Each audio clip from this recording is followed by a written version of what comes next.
Hey, I'm Jacob Cooperman, and you were watching the MMA Conspiracy Hour with Todd Atkins and Miguel Iturrate. Todd has been involved in covering combat sports since the 1990s, and Miguel has match-made over 200 different events amongst various promotions worldwide. Please subscribe and be on the lookout for future episodes. As for me, you can check me out at Gloves Up on YouTube and Coop TV with 3 O's on Instagram. Thank you guys, and enjoy the episode.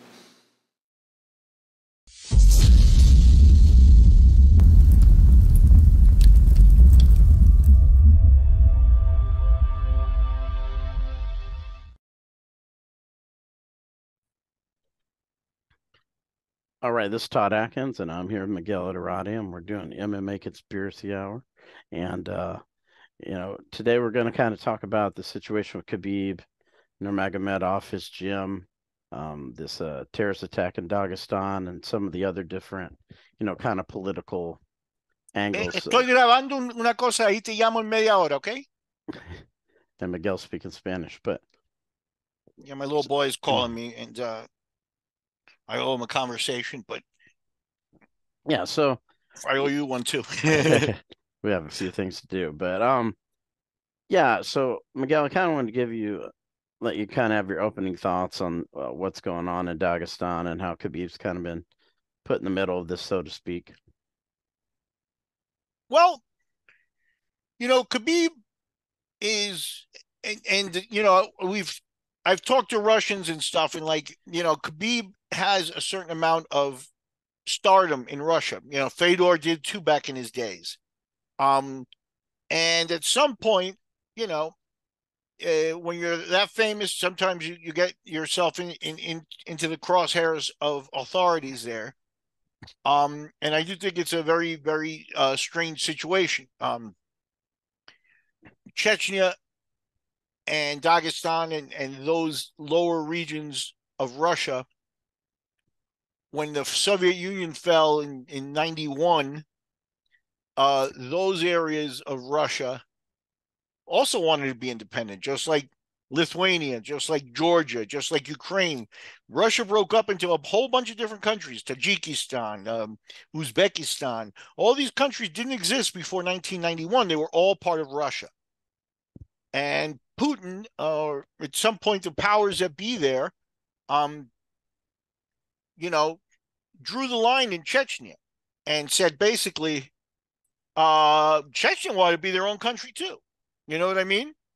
And they did not allow it to go ahead and break out. They tried to do the guerrilla thing. And there have been a couple of wars between Russia and Chechnya, and the resolution there was that the guy in charge now, who's been in charge for a while now, he's got the strongest militia and the strongest guys in Chechnya. He's a strong man there. He rules kind of with an iron fist, and he came to a deal to take Moscow's money, end the war, and they stayed as part of Russia. Now, this deal is convenient for him as he's the guy in power now, but you could certainly assume that at some point there were more radical people from Chechnya that did not want to accept the Russian deal and did not want to be part of Russia, that they had dreams of having a country named Chechnya or Dagestan, whatever the border down there is. Those people are ethnically different. They speak Russian because of the education system, but they also have their own languages.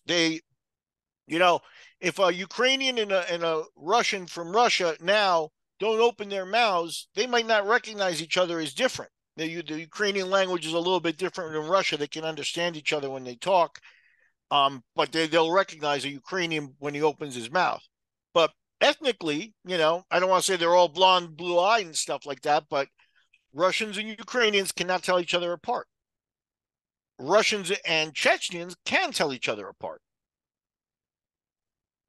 So there is a divide there where the Russians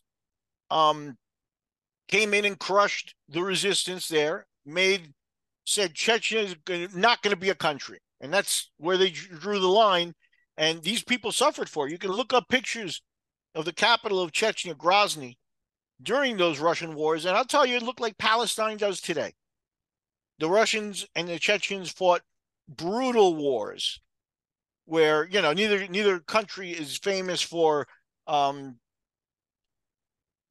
not having a certain edge of cruelty to their fighting, and so it doesn't surprise me that there's still radical elements in the Chechen world where there are going to be guys that may still have a dream of independence. I don't know how widespread it is anymore, but radicalism is radicalism.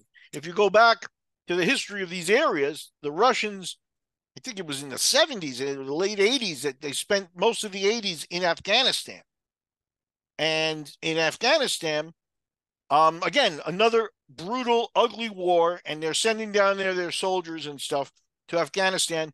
And one of the things that happened with Afghanistan, and then guys like Bin Laden that went over there with, is that many countries radicalized and sent fighters to help Afghanistan, including parts of the former Soviet Union, like that are now countries like Uzbekistan. These countries like that sent people to fight against the Russians. So this goes back. These types of wars that are by proxy or whatever you want to call it, where there's a radical element fighting against the big power Russia there, and Russia is unquestionably the big power there. They wield the most clout, and like I said, they're not we see it in Ukraine now. They're not afraid to just, hey, if we're going to do a 5-10 year war, let's just do a 5-10 year war. It's not the kind of thing where the people are allowed to get tired of the war, or there's not a lot of protests against the war in Russia and things like that. They know that these wars are very, very serious. In the fighting game, you can go back to another generation of guys that had elements of being, affected by radicalism in their religion or in where they come from. The first example that comes to mind is a guy named Karim Barklev. I'll tell you, Karim Barklev was an Uzbek. And I still don't think I've ever seen anyone in the MMA world of competition or anything like that with the look in that guy's eye. He was a scary mofo. I got to see him compete in Abu Dhabi a couple of times. He was the kind of guy that, you might need to weigh him or try to talk to him or get a picture of him for the presentation, and he would just ghost you. He didn't want to deal with anybody like a reporter and stuff. And he famously got into a fight with Ricardo Arona in the arena in Abu Dhabi. And again, you're talking about a guy that lived in Abu Dhabi, was a member of their team, had won the Abu Dhabi championships, and was, by all accounts, an elite athlete. He eventually fought in Kuwait in a famous tournament there, where if you look back at that tournament, there's already some shady things going on. When they announced the lineup, they announced him as Karim Allah. They gave his last name as Allah, not Barklev. And people saw pictures, figured it out, and word got around that that's Karim Barklev. Karim Barklev is not a 170-pounder. That tournament was Matt Hughes, Dave Manet, Pele Landy, 170-pounders. Karim Barklev was at least 20 pounds bigger than those guys. And in a very interesting situation as to how kind of serious the guy was, I believe he lost to Dave Manet in the finals. And the reason he lost, he beat Manet up. I mean, I love Dave Manet and I respect him, but Manet had a tough fight.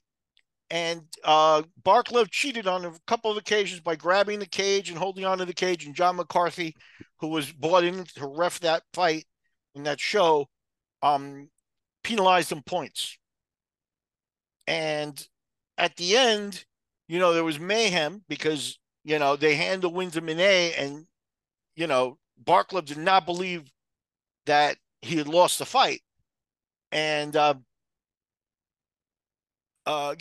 things got sort of cleared up. And I remember Dave Manet telling me, he goes, we were in the ring and, everything got cleared up. And he said that things were all right.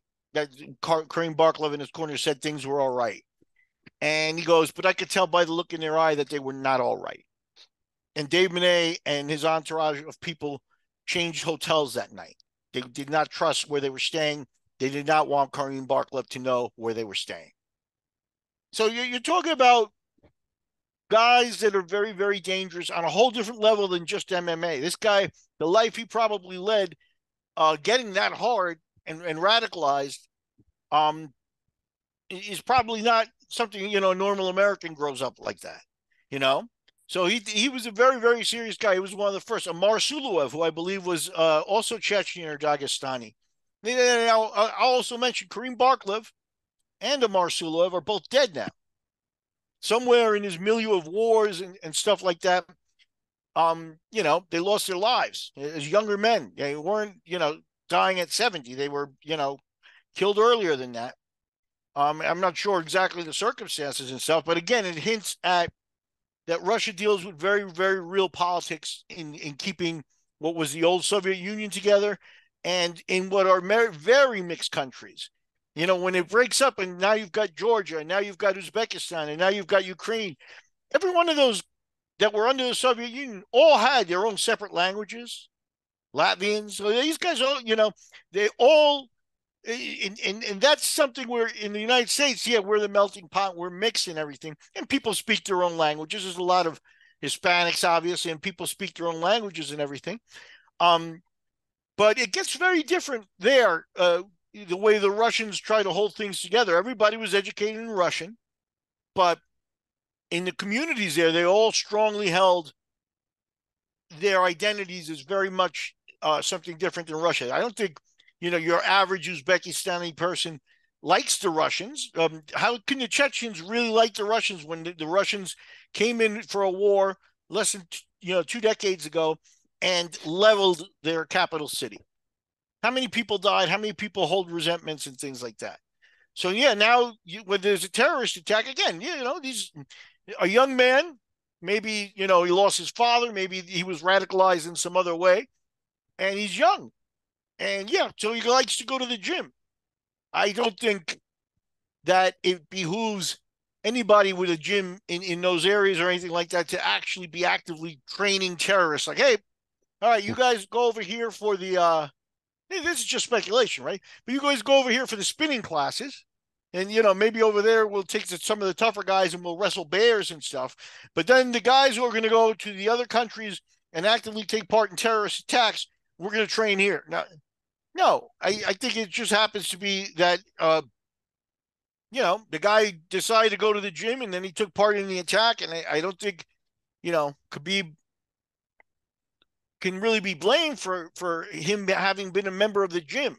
But the Russians, like I said, the Russians do not fool around. When you talk about them surrounding the gym with armored personnel carriers and things like that, you're talking about a show of force. And that's exactly what they want to do. Khabib, now they come after Khabib and maybe they wanted to tax him and not sure exactly what the situation is, but he may have moved to Abu Dhabi or to Dubai to avoid, a fall from grace. It's a very scary situation because you're talking about ethnic wars that have been going on for, we mentioned the Afghanistani effect when the Russians went in, the radicalization began. And this is now 40, 50 years ago, you know?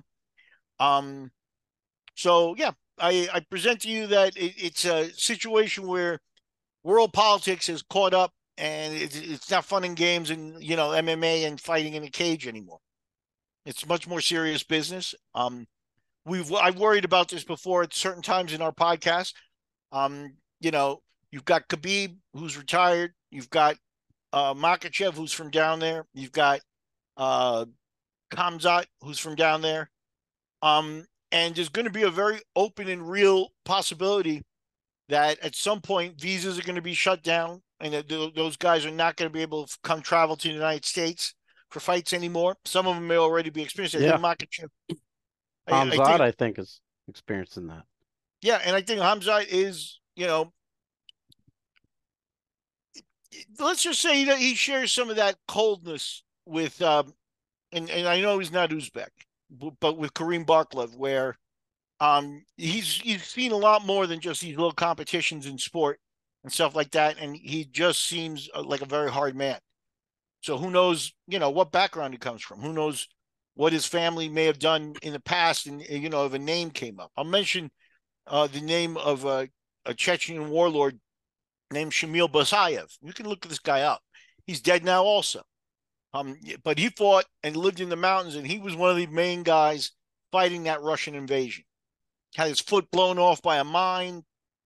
A hard man, just a very hard man. He was the guy who organized a very huge, well-remembered, I don't know that that's the right word, but, people who follow this world politics stuff may remember another terrorist attack that the Russians had. This is 30 years ago, 20-something years ago, where they took over a theater, and there were like 700 hostages that were there, and people walking around with bombs strapped to them and stuff like that. And the Russians eventually gassed the entire theater. Everybody was out. They walked in, they killed all the terrorists, and got all their people out.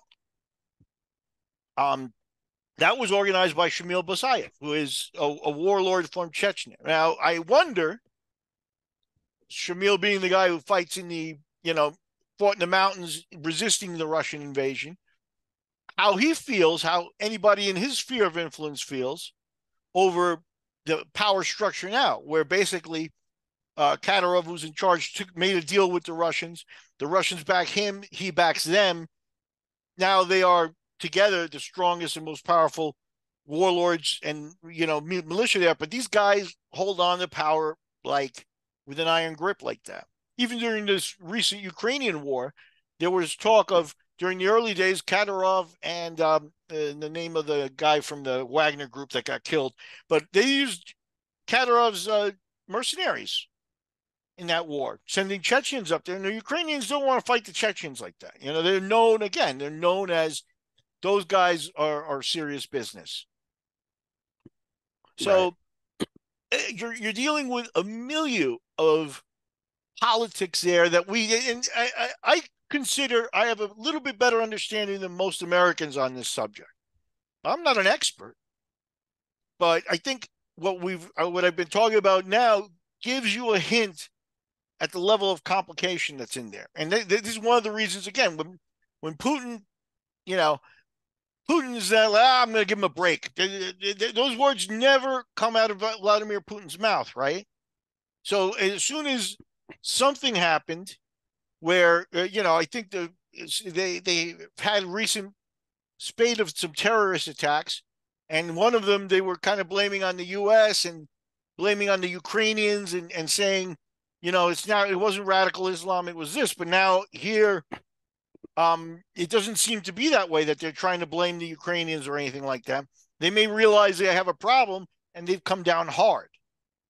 And again, now we're into world politics, now we're into a situation where, Khabib's an elder statesman of the sport, who knows what's going to go on, in this situation. Maybe he can never go back to Chechnya anymore, or Dagestan. Yeah. They're neighboring provinces. And I believe, if I'm not mistaken, that they would have been either the same country or perhaps even maybe broken up into two different countries, but the Russians crushed all of that in the 90s. So again, the ethnicity, the language, those people understand each other. And, the Russians can be a common foe. And again, I think that the Russians have this way of handling these types of situations where they come down with incredible hard hands. And that's what we're seeing here, a situation where they don't want this to get out of control or for this to be, in any way training guys that are going to take parts in these attacks. Plus, they had that theater incident recently, too. They've like I said, they've had a couple of incidents. Yeah. And they've always, even going back to the Afghan days, they've always dealt with some of that Islamic terrorism that's out there. You know what I mean? It's not like, obviously the Americans went into Afghanistan and the Americans went into Iraq and battled it out in those places and things like that. And obviously with the tower attacks and all kinds of things, the United States became the target of a lot of that. But the first target of that type of radicalism was the Russians. And the Russians, like I said, their way of handling things is different than the Americans. They match cruelty for cruelty. Maybe Look talk up. a little bit about your experiences with because you did business with Russia and Bodog, right? Yeah, I've been to Moscow several times. I've been to St. Petersburg several times. I'll tell you very interestingly. My we were sponsored by a Russian guy who lived in New Jersey, and I believe he's gone back to Russia now. But um, he was working on doing a show in Kazan, which I believe is down further south. And I remember speaking to his wife, who is very much a European Russian lady, um, and about how once they started heading down south, and you're out of Moscow, and you're into some of these territories, you start hitting roadblocks, and you start hitting guys that don't speak Russian that well, that are different, that you got to bribe your way through. And she sounded like it was not a good experience. Like she felt like, hey, we're not in Kansas anymore, kind of thing. You talk about wealthy Russian people that feel comfortable in Moscow, feel comfortable in St. Petersburg. They don't feel threatened. And then all of a sudden you start to leave and go further south, and the ethnicities changed, and they did start to feel threatened. This was just she was young, probably in the 30s at the time. But she didn't have that expectation, but it hit them very hard. So I did not go to Kazan, but in Russia, like I said, you see things like that. They I don't want to speak, so the N word is what northern white Russians use to describe Chechens, as a parody kind of the American misuse of that word. But when they spoke in English about them, they called them that liberally. So yeah, I'm not surprised that this has always been. I think it's like I said, we've been describing a long, long swath of history here, our entire lives almost. And I'm not surprised that it will pop up every once in a while. Like I said, the Russians have a way of tying things down. They haven't had to deal with this, but slowly but surely, you don't know what the influences are. But something went out of control. I believe they attacked synagogues and things like that. So you don't know if it's some type of radicalization of the Palestinian thing extending itself. But we're in a very, very dangerous situation on the world level, because it could get out of control. It could get out of control, and you don't, with Putin, I don't think we've seen him at any time in his tenure act like a guy who's not he's not afraid to fight. He's been in the US's face for a lot of things. He's there. They assist in Syria. The Wagner group, where I forget the guy's name, but Prigozhin. Prigozhin was killed, but that was a mercenary group that operates liberally and freely in Africa. And again, the reputations that they have, it's not like, the UN military is there and they're peacekeepers or anything like that. When the Wagner group shows up in Africa, it's to kill people. Yeah. And so, I think, I can't say Khabib is one way or another. I don't know him. But again, once you've gotten yourself to a certain point of stardom, Khabib, whether you like it or not, some of these guys that are maybe poor and in the mountains and stuff like that don't have a lot to lose. Khabib got himself to a position where he has a lot to lose for being involved in this stuff. And it would have behooved him to avoid it as much as possible. But now, he got himself into the crosshairs, like I said, and you mentioned him. They're looking to tax him for millions of dollars and things like that. He has a lot to lose. He has a lot to lose. And the world politics have now crept into this situation. Now, what do you have to say to fans who listen to people like Conor McGregor and who seems to lump all these Muslim fighters into one tent, so to speak, that they're all radicals. You know, like I said, you know, to a certain extent, if you grew up in Russia, in Chechnya, as part, you know, and war surrounded you, and the Russians came in and were cruel and were at some point also considered the enemy and things like that. Um, yeah, you're going to be a little more radical, a little more hard on life than if you grew up even in Dublin, you know, or if you grew up in the United States, where we're not touched by war the same way. You know, there are people who probably lost family, obviously, in Iraq and things like that, but that's very far away. That's very different than having your apartment building shelled by tanks. So it's a superficial thing. I think that there is, you know, a certain understanding that, yeah, I think you're dealing with, like, for example, you know, does Hamzat look impressed by, you know, the whiskey drinking Conor McGregor?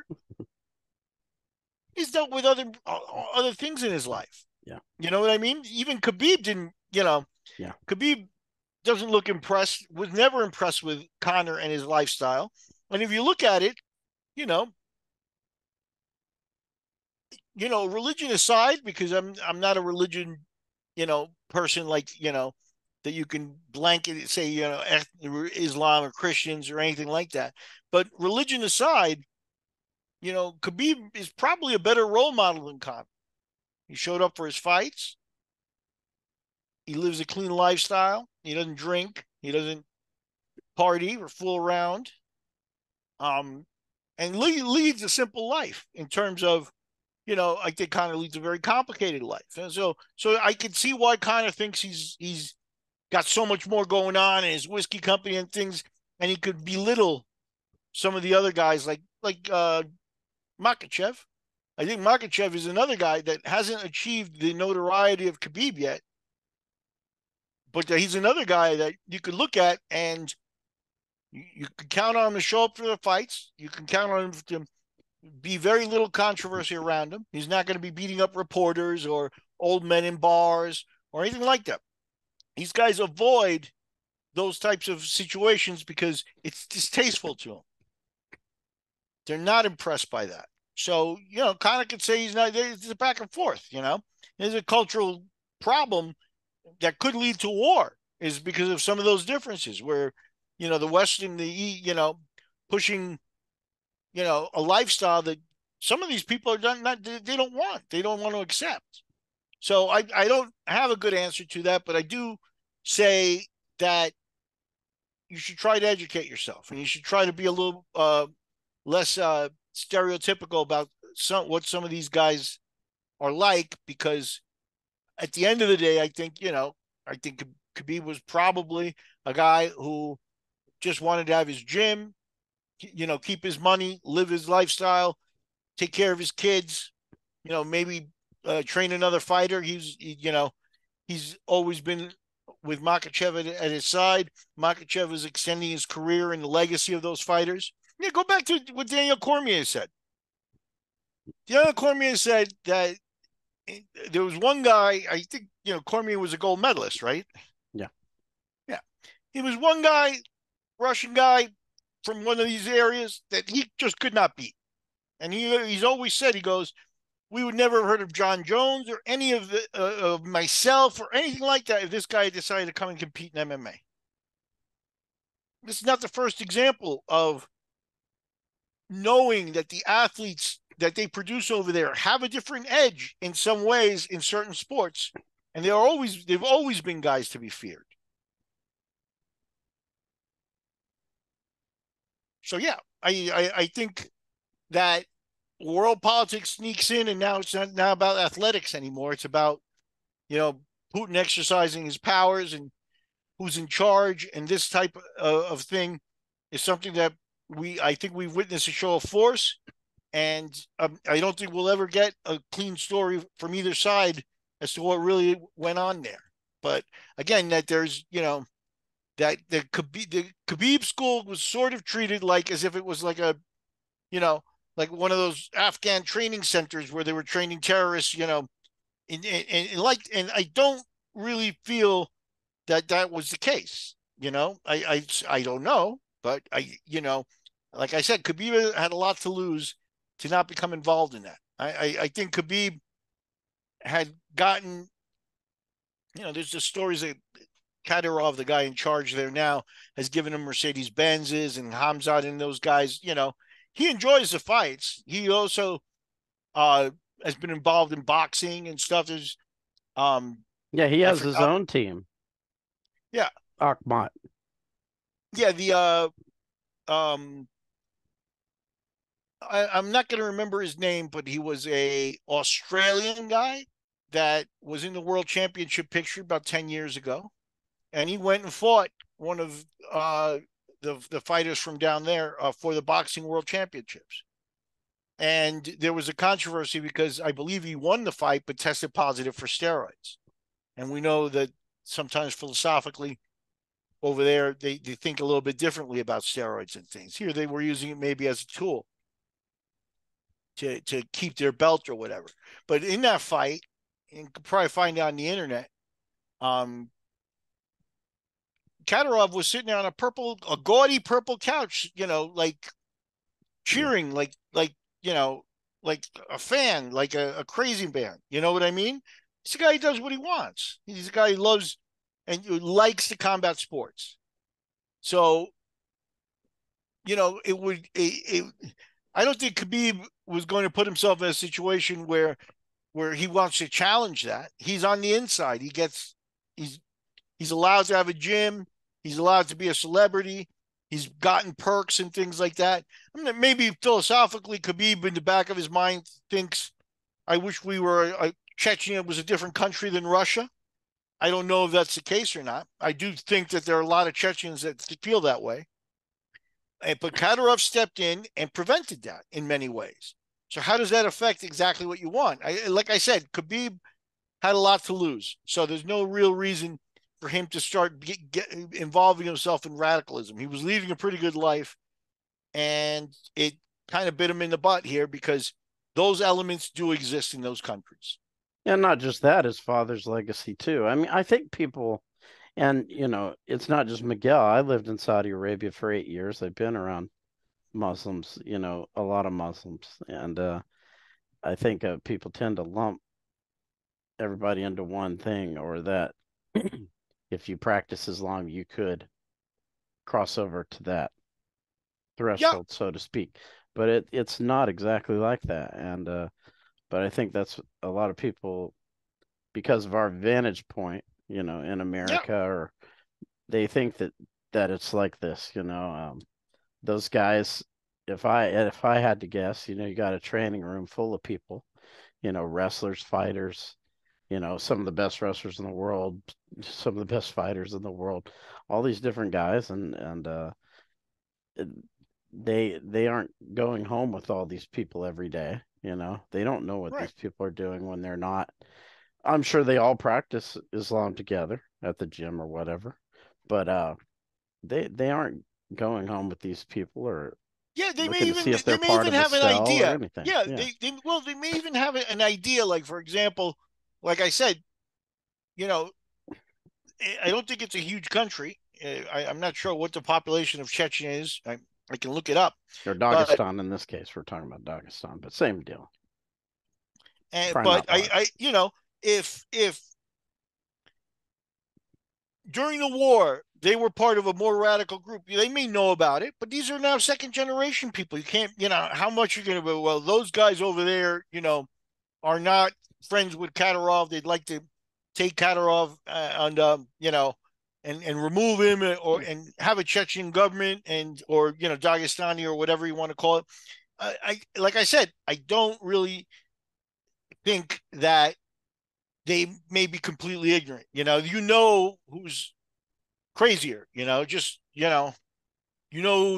got a little bit more hardness in their philosophies. But again, what are you going to do? The guy shows up at the gym to lift weights and do his training and stuff like that, and he's paying his dues. Do you actually step in and say, no, you're not allowed to train here because your background is a little hard? Yeah. all of their background is hard, I would think. Yeah, especially compared to what we've listen to everything we've been talking about, right? Mm-hmm. Yeah, And he was a great athlete too. He was a master of sport in freestyle wrestling, so he was probably a championship caliber wrestler. yeah, So yeah, he had probably added quality to the room yeah. from And a standpoint that's of the his other part skills. is exactly where in these types of things you're talking about a guy who is maybe philosophically is going to get involved in something that's like a terrorist attack or something like that. They might be doing that again. You're talking about a guy who is going to be a very hard man. He might be spending the rest of his life in jail. He might be killed. I think he was Um, killed.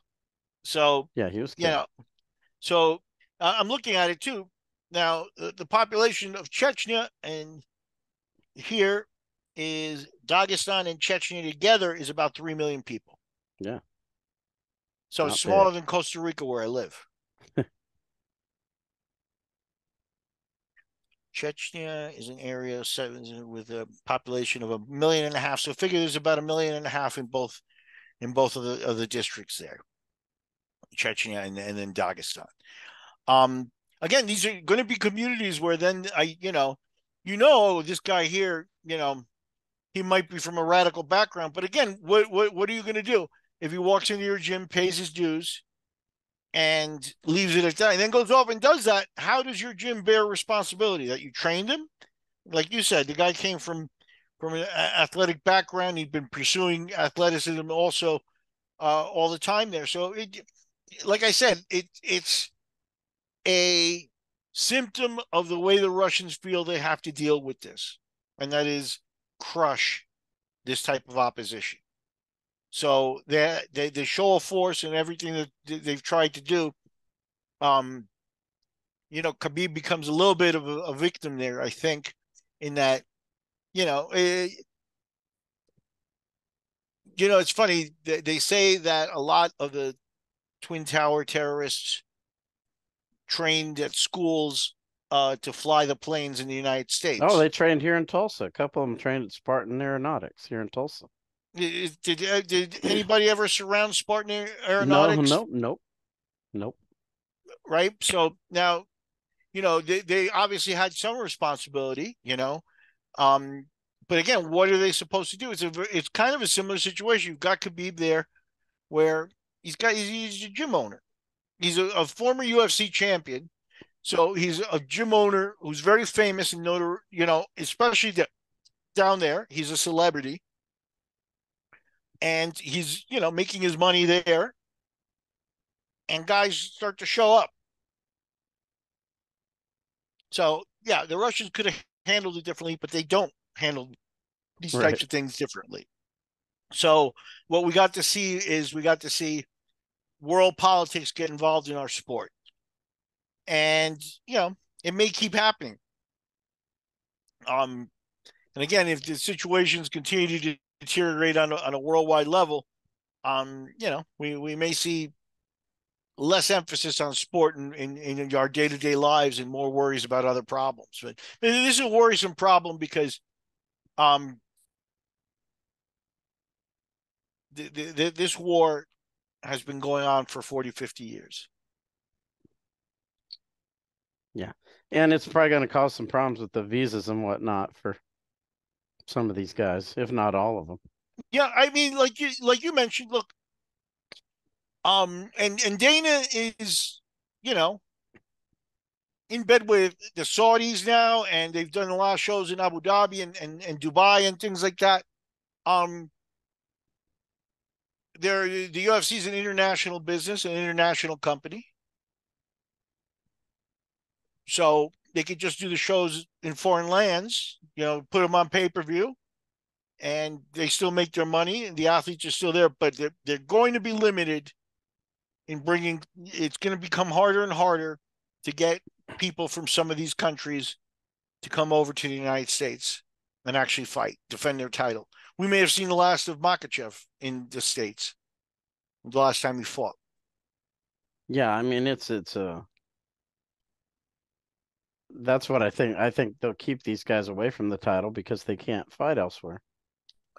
They monetize very well in international settings and things like that. And again, if you're going to do title fights, and I don't know if we're going to talk about the Saudi Arabia involvement in the combat sports and stuff, but I think one of the elements that will help them stay interested will be the emergence of, in the case of boxing, perhaps Arabic boxers that get to the elite level, which we have not really seen too many of them. I think Amir Khan was a Muslim, but he's not an Arab.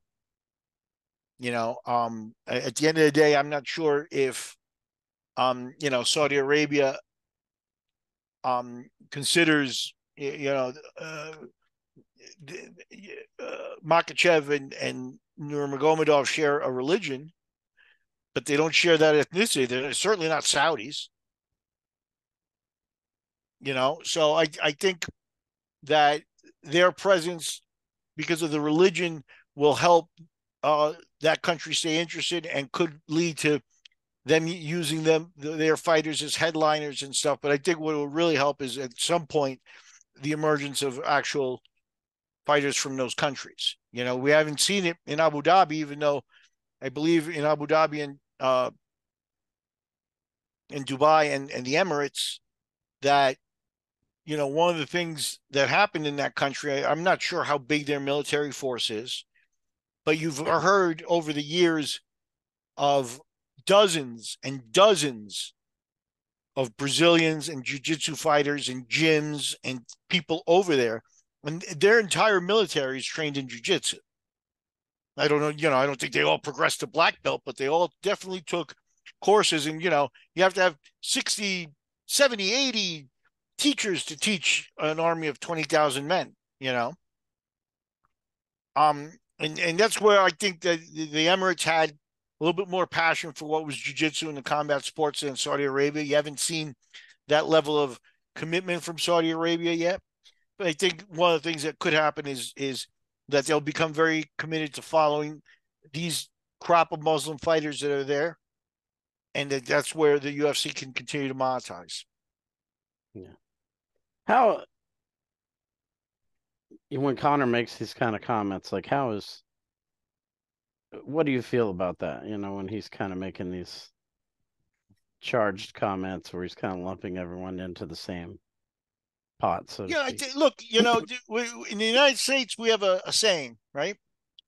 And that is when, somebody was maybe, born in poor circumstances and hits it big. So you could take the kid out of the trailer park, but you can't take the trailer park out of the kid, right? So, saying something like that. I think that if anybody's looking at Conor McGregor for world politics or a worldview, then you're in a not a good place. There's nothing about him that tells me he's a guy, like we've said on many podcasts now. He's had an amazing decade and a half. Took himself from being poor, without any money, and his wife or girlfriend and stuff like that, and took them to extreme levels of money. Everything he's touched has turned to gold. How do you not feel like all of a sudden, you can do anything? And that's what I think is one of the problems that we're seeing with him is based on what does he feel he's going to give me a worldview on this? I've told you more information about the Dagestani, Chechnya, Russia problem than Conor's ever going to be able to give you. And that's just because I, read a little, I watched, I'm older than Conor. So I remember when that war was active and, very sad wars. He's not qualified to speak about any of this. And that's, I think, what's insulting, but all of a sudden, like, people are going to listen to him or quote him or talk to him as some type of authority on, on this type of problem and how it extends itself. No, he's an ignorant guy that doesn't know anything about this stuff, and he shouldn't be talking about it. But he feels, like I said, here's a guy who is unmentored, doesn't have a role model like Khabib's father was to him, where it's an elder statesman that he listens to and goes to for advice. Conor doesn't have that. So, and again, he's been on an amazing run, right? He buys a whiskey company, boom, it's worth $500 million. He wants to do this, he wants to do that, be on boats. Everything is done. So why would you all of a sudden not think that you can, be an expert on people that live on the other side of the world? And then again, nobody's going to be like, Conor, shut up, because nobody tells Conor to shut up. And that's the bugaboo about it. Conor's not anybody should be listening to over this type of problem. These problems go deep into world problems. It's well beyond fighting and well beyond sport. And like I said, there's nothing that tells me Conor's an expert or should be listened to in these types of situations. Yeah, and also, in the fight game, it amazes me that fans don't realize that there's some shady aspects, and there are some guys behind some of these events or even gyms. The guys that finance some of these entities have their own shady backgrounds to some degree. Yeah, And look, it's amazing to me that fans don't know that, but it's pretty commonplace, actually. Yeah, look, take no better example than Kadyrov, the leader of Chechen Dagestan and down there. He loved boxing and MMA and this stuff since the very beginning. It's the same kind of thing that you see men of power. What's the name of and Conor will understand it, because what's the name of the guy that got Tyson Fury's fight canceled because Tyson Fury thanked him? Kinahan. Daniel Kinahan. Yeah. There comes a point where certain types of men love to associate with fighters because they fight and live a very aggressive, very business-oriented life, but it has nothing to do with punching each other in the face. But if you think that they don't associate, that they don't feel like, hey, I'm a killer too, kind of thing, this is across combat sports. It's always has been this way. Men of money and power love to associate with the fighters. So Kadyrov is the biggest man in Chechnya, in that country now. And now, so I wonder how that conversation went down when, Russian special forces is going to show up and shut down your boy's gym. I wonder if Kadyrov tried to protect him or kind of sold him out and said, no, go do your thing, man. You got to do that. It's more important. Well, that's not in Chechnya, though. That's in Dagestan. Now, had it been in Chechnya, it might have been different. Who's in charge of Dagestan? I don't even know who the. I'm going to try to look that up, because going back, I know that you make a distinction, and there is. They have a governor. I don't know his name. I saw him talking about the situation, but he looked kind of like, he didn't look like Kadyrov. He looked more like a clean cut kind of normal guy. Okay. Not in any kind of fatigues or anything like Kadyrov likes to wear pretty consistently. He just looked like a regular guy. Pretty big guy, though. Look, if he's somebody that Russia sent down there to keep things in order, then you're like talking about a bear, like a talking about another very, very, very hard man. Yeah.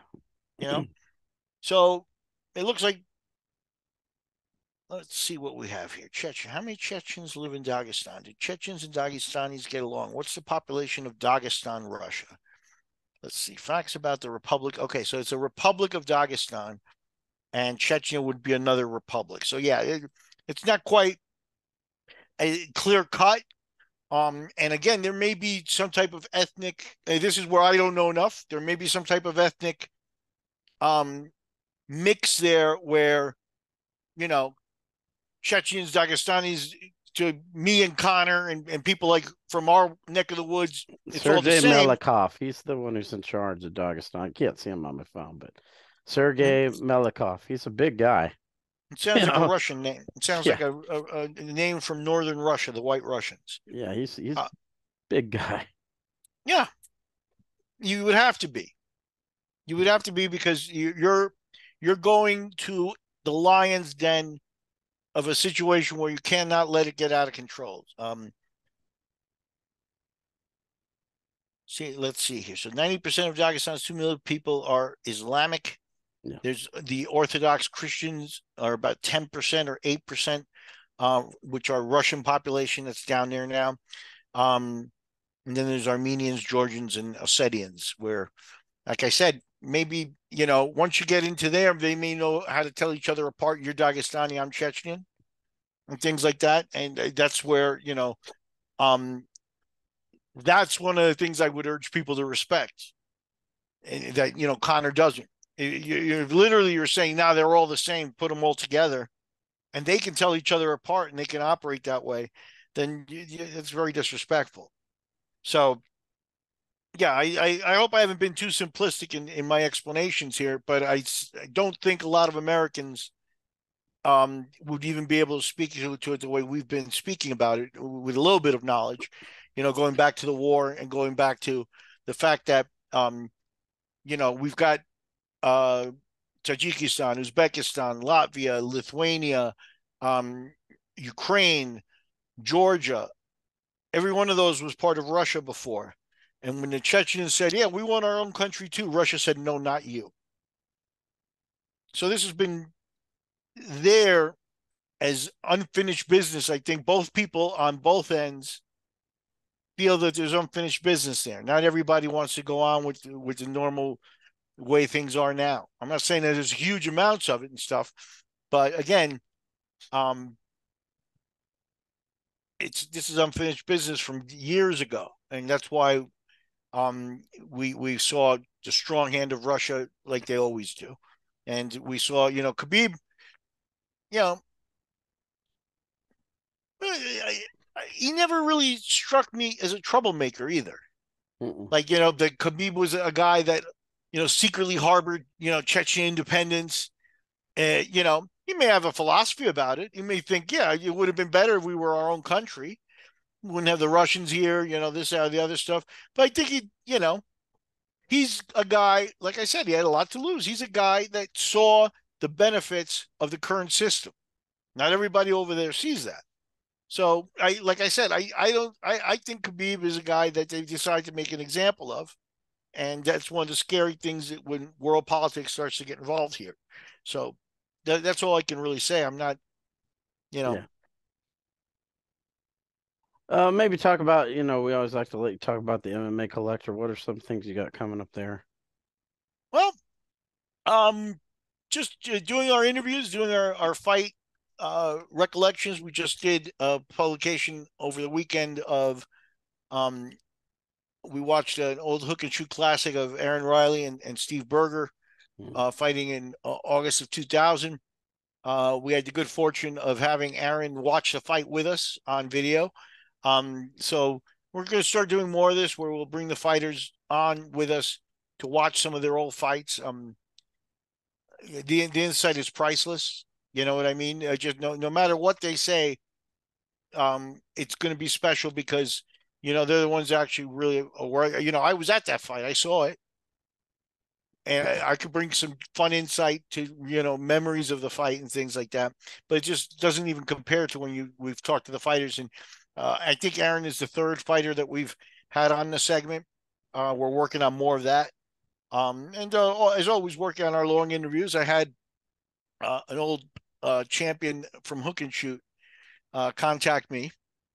A guy named Ryan Diaz, who was 135 pounder who fought at 155 because back in the day there was no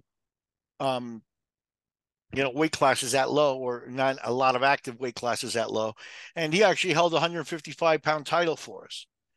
And he does not have the belt anymore, and he's asking me to help him get the belt, get a replica of the belt made. And so I'm doing some digging, looking up where we can find the art for those belts and things like that. And, you're talking about, real history, 25 years old. it may be hard to actually. I don't think the files are not sitting on my laptop still. You know what I mean? I've had 30 computers since then. So it's like this has been a chore, but it's definitely something I want to do. I want to do it for him. He's a good man, and he wants the belt for his gym. And so we're doing the dirty work. That's what the MMA collector's about. We'll see what we can do. Get him a belt, and then um, and do a long interview. Get him for a long interview too. Yeah. And also the dog rescue, we encourage people to donate to this, and maybe you could talk about that a little bit. Yeah, again, I live in Costa Rica, where dogs sometimes have it rough, but again, I would urge people in the States to look at their own areas as well and see that. The third dog that's mine that I take care of here at my house is a dog named Pancho. I've had him for 2 years now. He was rescued on the beach where he was living kind of rough. Somebody took a machete to his leg. And he was rescued by a German tourist. German tourist left him at my house. I was supposed to watch him for a month, and then he was going to get shipped to a rescue in Canada. Well, after having him a month, I preferred keeping him because he's a great dog. And this German tourist is in the country again, and she's out there talking to Ashley about rescuing another dog somewhere. So the fight never ends for the animals. You can sign on Facebook. There's a Facebook group called No Freedom Ride, which on a daily basis publishes pictures of the dogs that are euthanized all over the states. And they're dying every day by the hundreds. So I urge everybody to do something that is local. If you can donate to us here, obviously the money goes to a good cause, and it'll go right to the dogs and food and rescue efforts that we do here on a daily basis. There's a lot of great rescues here in Costa Rica, but there's more things that you can do up in the United States as well. There are times where I feel like the situation in the United States is actually much worse for dogs than it is down here. Yeah. Yeah, it's a tough thing to see for sure, especially in other countries, but even here as well. And yeah, we're the richest country in the world. And how you can let things go get out of control, and how you can really be uncaring. The type of stories that you read of people who say, yeah, we had our pet dog here. He's our pet for 8 years, but we're just going to take him to a shelter so they can put him down because we're moving. It's like, take your dog with you. And that story, I don't know if it's a daily basis or how many times, but that type of unfeeling story of giving up a dog that you've lived with, the dog doesn't understand why or what, and the dog is very dependent on family and the people that they're with. When I walk out of my house, my dogs always want to come with me. And I don't know, I would not be able to take him to a shelter and say, nah, just put him to sleep. I'm done with him. No, so that story is repeated so often in the States that I don't know how you can be the richest country in the world and let things get to that position. So there's more that can be done everywhere. And I wonder how dogs have it in Dagestan. Yeah, I can imagine. We encourage people, like I said, it'll be in the show notes. You can, if you want to donate to these causes. And, as always, we appreciate the support of everyone. We encourage everyone to subscribe to the MMA Collector 74, which is Miguel's project on YouTube. And, we appreciate all the support. And we got a lot of cool episodes coming in the future. So be on the lookout for those. Yeah, we have to get together and do another fight commentary, me and you, Todd. Yeah, for sure. And yeah, well, we have a lot of good stuff coming. So be on the Cool. lookout for it. Yes, sir. Till next time, take care. Hola, soy Litzy La Bomba Dilene, boxeadora profesional de México, y estás viendo el show de Todd Atkins, en donde verás y escucharás a grandes talentos del boxeo. No te lo puedes perder.